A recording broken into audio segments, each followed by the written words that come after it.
Welcome to Fans First, a sports podcast where your voice matters most. Hosted by Hall of Fame sportscaster Jim Powell.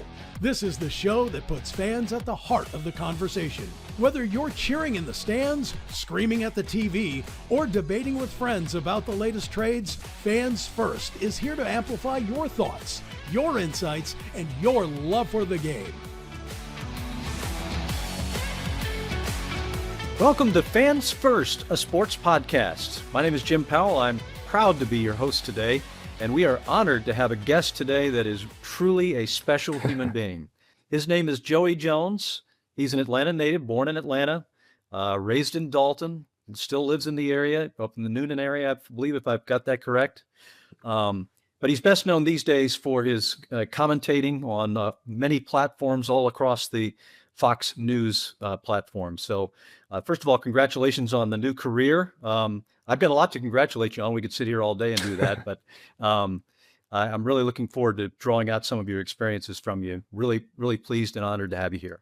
Yeah, thanks for having me. I actually born in Dalton, raised in Dalton, but if you look me up, I just use Atlanta because Dalton's kind of small and a little bit of ambiguity there doesn't hurt anything. So yeah, I'm a Northwest Georgia boy.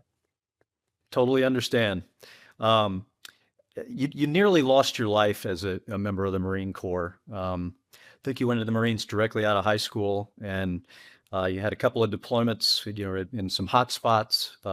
You were in the bomb disposal part of the Marine Corps. Did they rope you into that, or did you volunteer for that? Was that something you sought out? Yeah, so I joined the Marine Corps in 2005. I graduated high school in 2004 at 17, so I had to wait a little while either way, and spent a year deciding I didn't want to work in the carpet mills up here in Northwest Georgia. My dad laid brick and blocks, so that didn't look much more attractive, having done that most of my young life. And the Marine Corps actually looked like a way to maybe even work a little less. And so, but I really, it kind of likened to my football experiences, and I like being out in the heat doing that kind of stuff. So I joined the Marine Corps originally as a communications technician, and this is how little I knew. I thought that meant I would hold a radio next to, someone calling in an airstrike or something. And what it turned into was working on circuit cards. And I really didn't know the Marine Corps had that kind of job, to be honest with you, to work on the insides of communications equipment. So quickly decided that wasn't really the Marine Corps experience I wanted. I kept raising my hand for different things, had some great opportunities and experiences, ended up going to combat in 2007. And while I was there in Iraq, I learned about EOD, Explosive Ordnance Disposal. And every service treats that job field differently, but with every service, it's 100% volunteer. They can't make you do it for a gamut of reasons, one of which being you walk down on bombs. And if you make somebody do that and they don't want to, it's not a good day. So in the Marine Corps, we treat it as what's called a critical skills operator, which means you have to try out for it and they have to accept you into their job field. The job field itself has full autonomy over who gets to do it. And so it was a way to do something special, something unique, and also something that I knew those skill sets would be needed with or without a war. And it was a really fun time. You're going to have to let me brag on you for a couple of minutes here because your bio is breathtaking, to be honest with you. I mean, I've read it multiple times, and I still can't quite believe that this isn't a fairy tale of some sort. Obviously, lots of parts of it had nothing to do with being a fairy tale, but you deployed to both Iraq and Afghanistan on separate tours. On your last Afghanistan deployment on August 6, 2010, you stepped on an IED, which resulted in the loss of both of your legs above the knees, along with severe damage to your right forearm and both wrists. For those of us who are mere mortals in this world, unlike you, we're done. We're quitting. We're not even going to try. We're done. And that was not, luckily for all of us, a part of your spirit. You're a special man. You willed yourself to full physical independence in 10 months' time. What were you in such a hurry to get to next? Yeah, whatever was next is what I was in a hurry to get to. Being a patient, even in rehab, just wasn't something I was interested in. So I was injured in August 2010. I mean, I had a great group of people supporting me. My now wife, Meg, my mom, my sister, good friends. The job field of EOD is small, but unfortunately, a lot of us were injured around that time. So I had friends that I was recovering with. So it was an optimal situation with the best doctors to try and make that happen. So I can't take all the credit, but I was injured in August. I started walking in February. And between that time, October, I started doing college courses on campus there at Walter Reed. Tim Meg would actually go with me to those and help me take notes because my hands didn't work to begin with. And so, yeah, injured in August, started walking in February, and started working full time in June. Sometime between February and June, we've, arrived at full independence, physical independence. And I was just in a hurry to find out what was next. I wasn't going to lay brick and block for a living like my dad did anymore. And I wasn't going to be a Marine bomb tech anymore, but I wanted to be able to earn a living and have a career, and most importantly, provide for my family. Joey, most of us, we celebrate our birthdays, we celebrate Christmas, we celebrate the anniversaries. What about an anniversary of your day of full independence physically? Is that a day you recognize every year? No, for no good reason other than it's such a slow progress. There wasn't one day. There are a couple of days along the way I'm happy to tell you about because they're comical and they kind of shed light on the recovery process. So along the way, you have to hit benchmarks to gain more independence. So you start out, you can't use prosthetics to begin with because you're cut up and bandaged up and you need to heal. And then after you heal, you're still on medication. You might even still be on an IV during that time. So you have what's called a catheter in your body. And so the first benchmark was I got all the cords and cables out of me, but the catheter needed to come out. So in that process of being able to urinate on my own, it's actually not quite as simple as you pull the catheter out and now you can go to the restroom. And so it was a tumultuous process to get there. And finally, the day that happened, I was in what we called the MATSI, which was the physical training facility. I didn't have full length prosthetics. I just had little short ones on. We called stubbies, and it's just to get your core going and get you used to the motion of standing up. And I thought, you know what, I'm going to try this. So I walked into the bathroom, and I was able to use the restroom. And so I was so excited. I swung the door open. I said, "Hey, look, I'm peeing standing up. Take a picture." And as funny as that is, I'm sure the janitor didn't appreciate it. But that was the first benchmark. After that, the first day I walked on full-length prosthetics, which is a completely different ball game. You should get in this harness that hooks to the ceiling and get the feel for it. From there, you'll use a walker. From there, 2 canes. From there, 1 cane, and then walk on your own. And I made a bet with my physical therapist that if I could go straight to 2 canes the day I put my full-length prosthetics on, he'd let me leave wearing them. And he did that because he didn't think it was possible. And honestly, I didn't either. And by the end of the first day that we put them on, I was able to walk with 2 canes on a flat surface pretty well. So he let me leave on them. So, of course, my decision was to go to the Dave and Buster's in Silver Spring or Bethesda, Maryland there, and go get some dinner with some friends. And I proceeded to just fall like a rag doll all evening long, but I was on full-length prosthetics. So those are the 2 days and benchmarks that probably mean the most in being injured like I was. The anniversary you celebrate, you call your alive day, which is the day you were injured. It's the day you stayed alive. And unfortunately for me, I lost a buddy that day at the same incident. And then a year later, August 6, 2011, 2 big events in my life. Extortion 17, which killed several Navy SEALs and Marines at a helicopter that went down. And then my buddy Dan Patron was also killed that day. So for me, my alive day is a day to be grateful, but do it in a way of remembrance, not celebration. Understood. It's amazing the things you've been able to accomplish in a relatively short time since then. Featured on ABC Nightline. I mean, your story is so compelling. It's not like we're the first ones to figure that out. ABC Nightline beat us to it. CBS Evening News beat us to it. You wrote your first book. That was released a little over a year ago. I want to make sure we talk about that. Made the New York Times bestseller list. It's called Unbroken Bonds of Battle. Yeah, I know we still want to get to sports like the Braves and the Dogs before this is over, but I want to hear more about the book. Yeah, the book was a really fun project. Like you said, my story was told through different media outlets early on, and it was because I had such an important and kinetic, is what we call it, job. Reporters would show up in Afghanistan, and if we weren't engaged in battle, shooting at each other, the only way to get some energy about the reporting was to go out with the bomb techs and watch us blow stuff up. And so CBS and ABC were both involved in that way. And it just happened to be CBS was there the day I was injured. ABC had been there a few months before, and after I was injured, they came and profiled my recovery for about the first 6 months to a year. And I'd like to say that had played a big role in my job in media, but it really didn't, other than just to familiarize me with what that looked like. And so in the 10 years after that, I learned to public speak, tell my story, most importantly, learned to advocate for things I believed in, to include those that were injured and were struggling with the bureaucracy of it all. That got me involved in politics. And over those years, people said, you should tell your story, should tell your story. And I felt like, well, I tell my story all the time. So writing a book about me feels incredibly narcissistic in that way. But I do like to write, and I did have things I wanted to say, but I didn't want to say them in the context of I am this or I did that. And so finally, I signed with Fox News, and we're partnered or under the same umbrella as HarperCollins Publishing, and they created Fox News Books, and the opportunity came for me to write a book. Um, and the idea was to write a book about the relationships forged in serving in the military and how that gets you through stuff. So I profiled 10 individuals, 9 veterans, all of which I've known for a decade or more, and one Gold Star wife whose husband was with me and was killed when I was injured. And what it turned into was each of them came to me and said, man, this was a healing process for me to tell this story this way. So each chapter is an individual I've known forever, who's played an important role in my life.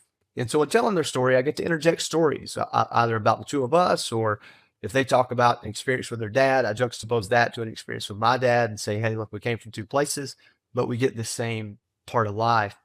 And the book did really well. I think the highest we made it was to number 4 on the New York Times, but in gross numbers, we sold twice as many as number 1. So for, I think, 14 of 16 weeks, we were really doing well, and it's continued to sell because people really resonate with it, with their stories, not mine. The Unbroken Bonds of Battle, Joey Jones. That's definitely, I don't have the book yet, but I will shortly. So I'm looking forward to reading get that. you a copy. You don't have to give me a freebie. I'll buy another one, get you higher up on the list. No problem at all. I have to ask you that. I hope I'm not prying here, and tell me if I am, but how much, I mean, your story is so remarkable, your resiliency, your will, to never quit, never feel sorry for yourself. And not only that, but to spend your time helping other people, whether it's in the hospital or out. How much does faith play a part in who Joey Jones is? Yeah, so faith is an important part. I'll say that every time I tell my story, I talk about saying the Lord's Prayer with the first Marine that got to me to try and help patch me up. And we got from our Father who art in heaven to with liberty and justice for all. We could not remember the Lord's Prayer. And I can't remember, that helped me learn that in my life, faith was much more important than religion. I grew up in church. My mom was in church. When I joined the Marine Corps, the opportunity for it just wasn't there. You never really felt like a part of your community or a part of the Marine Corps, wherever it is. And so faith stayed important more than a specific denomination or religion. And for me, I think the most important part of my recovery was to know that I had a responsibility to my family. And regardless of what I felt like, whatever my mentality was, maybe I was being resentful or remorseful or selfish, I owed something to them. I owed it to them to make them feel okay about it. I owed it to them to become as independent as possible so they didn't have that burden. And I owed it to them to fill the role in their lives that I was meant to fill, whether that be dad, eventually husband, son, brother, friend. I owed it to folks to be that part of me as best I could, even though I'd gotten injured. And I think that's in large part why a lot of my recovery was geared around helping others. I think that my buddy Jake once told me that charity is the most selfish thing you can do because ultimately you do it because it makes you feel better. And that's 100% true. My recovery was easier because I wanted to be able to walk well so I could walk into a room with a guy that was just injured and show him that he could once or someday walk again. And so, it was what you'd call maybe, a selfish way of giving back. And so my family bought in on that, and that's what we did. That's amazing. That is amazing. Selflessness in this day and age is hard to find. So very admirable. I want to ask you about, since this is a sports podcast, we got to work in some sports. I know you're a longtime Braves fan. I know you're a longtime UGA fan. Yeah. I don't know if if you could only root for one of those two teams, which one would it be? Oh, I don't know. Thankfully, I don't have to only root for one of them. I'd say Right. that different. So I grew up, and my dad was more of a Braves fan than a Bulldogs or Falcons. Falcons because they always broke our heart, and Bulldogs because nobody in my family went to college, so it wasn't as important to him. But Braves, that was something he could identify with. So I went to one game at Fulton County and one game at Turner, and now I've been to several games at Truist. So growing up, Braves were a bigger part of it, but I played football. So by high school, the Bulldogs were a big part of my fandom. And when you join the military, especially in the Marine Corps, I think, because there's a lot of bravado and we play football for fun in the Marine Corps, for PT. So there's a lot of culture that wraps itself around where you're from and what you like doing. And so being the Georgia fan in my platoon became a part of my identity. And with the accent, it kind of worked. So I've got pictures, in my birthing in Iraq. I've got a big Georgia flag up, and that was the year that Georgia beat Florida and celebrated in the end zone 2007. So that was a fun year. It had a lot of highs and lows, which college football does that to you. And so I'd say that was the definitive year in my journey to be a real, not super fan, but dedicated fan. And then, we've been blessed with these Kirby Smart years, of course, and the Braves have been doing all right too. It's great that you recovered so you could be part of the Kirby Smart era, because Yeah. I know all of us dog fans feel the same way about that. Like, thank goodness I'm alive for the Kirby Smart era, because it's a lot of fun. Well, you ask about faith, and I do know the Bible very well. And so the analogy I'll give is that Mark Rick was a great man, and he was like Moses. He just had us in the wilderness for a little while. And finally, Kirby got us to the promised land. So I appreciate both of them and both their tenures. We're going to we have a little feature on the show where we kind of turn things in a different direction here as we near the end of our time together. In this case, I want to ask you about somebody that has nothing to do with sports, but it's someone that I think is very important to you, and that is Zac Brown. What can you tell us Sure. about Zac Brown and what he's done for you in your life? Yeah, Zach played a pivotal role in my life. We're still friends. We don't talk a whole lot. He's a busy guy, so am I. But I'd say around 2014, 15, I met Zach as I was involved in a nonprofit in Texas that was kind of centered itself around getting celebrities to show their patriotism and support for the military. And Zach became one of those celebrities. But Zach, in true Zach fashion, is always looking for mutually beneficial ways to leverage things to go do good together. And so I got involved with what's called Camp Southern Ground down in Fayetteville, Georgia. I live up in Calhoun now. And in 2016, the nonprofit I was involved in was moving from where I lived in Texas to Dallas. And my wife and I decided, hey, if we're going to move or work virtually, let's move back home. It was closer to my son. We were looking to have a child soon, and we want to be close to family. So I called Zach and I said, hey, man, would you mind to put me in contact with your management? Because I may want to do this TV thing full time. That's the only way I know I can support myself. And he said, you know what? Do you want to come work for me? You can run for president out of my shop. He's like, but I don't want to put you in contact with management because that's just a can of worms you don't want to have to open up. And he was wise even beyond his own years with that. I went to work for him in 2016, and we developed the veterans programming at Camp Southern Ground. I worked for the Southern Ground Properties, which was everything from a tactical knife company to a wine company to his tour and production. So I got a business PhD working there. I don't know how much I contributed, but I learned a lot. And then finally, when I got over to Camp Southern Ground doing veterans programming, they gave me about a year and a half to really just leave a legacy there. The veterans programming that exists there today is not the same thing I created, but the offspring of it. And that led to me joining Fox News in essentially a full-time role in 2019 and leaving Southern Ground. But what I'll tell you about Zach is that a lot of people know Superman. They know the guy out on stage. But I'm a bigger fan of Clark Kent. Or even better example, a lot of people see Batman, and I'm a bigger fan of Bruce Wayne, a philanthropic person that's been incredibly successful on the business side of his life and is able to share that with people through his music. And he's a very generous person in the sense that he invests in people, and he invested in me, paid for me to move out here, gave me a job and a salary, allowed me to continue to pursue my television career, and really played a pivotal role in any success I can I can take responsibility for. Well, the Flip the Switch feature is one of my absolute favorites on this podcast, and we've gone in a lot of different directions with our guests, but never quite the same place that Joey Jones has taken us, which is a special thing. We really enjoy you sharing your insights, your personal thoughts, your experiences, your pain, your suffering, and your joy and your charity. It's been a joy to have you with us. I hope we can get you back someday. Well, I really appreciate it. I did want to tell this quick story on this podcast today that happened last night. If you got just a minute for me, I've been able to befriend Chipper Jones, legend, Hall of Famer, and through our mutual passion for hunting and other stuff. But my sister told me yesterday when I was recovering in Walter Reed, and I guess I was still pretty heavily sedated. A-Rod came and was signing baseballs and giving them away. He gave me a baseball, and my reaction was, well, it's not Chipper Jones, but I guess it'll do. And I had a chance to tell Chipper that last night. I texted him and told him, and he got a good kick out of it. So the fandom for the Braves and the Bulldogs, I guess, is always there. We were supposed to have Chipper on last week, but he was in a deer stand because the right. hunting season was underway. So Yeah. we'll have to book him in the future as well. Joey, thank you so much for your time. We really appreciate it. We look forward to watching you continue to work across the Fox platforms. You do a great job. Keep it up. Thank you, Jim. Thank you. That's Joey Jones, our guest here on Fans First, a sports podcast. And boy, what a great conversation that was. A lot to digest.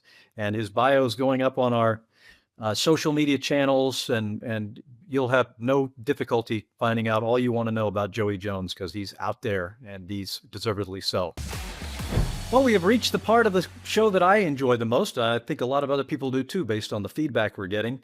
And that is, get off my lawn. Hey, get off my lawn. We have fans offer submissions through video or through text or through audio, and they give an opinion or something funny or insightful. And if it's really good, you ring the bell and you get celebrated. If it's really bad, you get kicked off the lawn. So today, with that in mind, our first guest on Get Off My Lawn is Derrick from Houston, Texas.